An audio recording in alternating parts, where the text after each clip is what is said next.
Tell me who you are. Sure. Jeff Tittel, Director, New Jersey Sierra Club.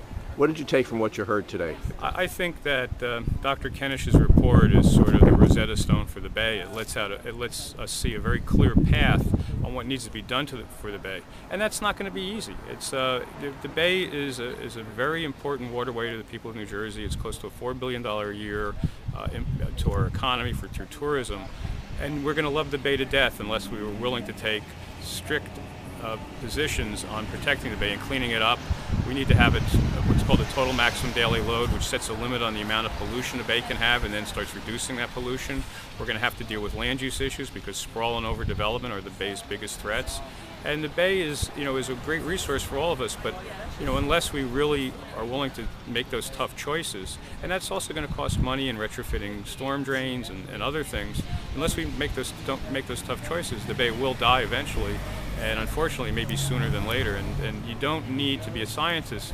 You just have to go to the Bay on a warm summer day and see the jellyfish and the algae and the other pollutants in the Bay to realize that the Bay is in serious trouble. Have you seen any progress at all recently? Well, we've done a lot, but there's a lot more to be done. The fertilizer bill was an important step forward. However, we're concerned about implementation. The soil compaction bill, so that we don't turn our lawns into impervious cover, which means more pollution into the Bay, is a step in the right direction. But the governor, when he vetoed the TMDL bill to set the cleanup standards for the Bay, that set the Bay back. When he vetoed the stormwater bill, which would have allowed for a small fee to retrofit and clean up the 2,700 storm basins, that set the Bay back.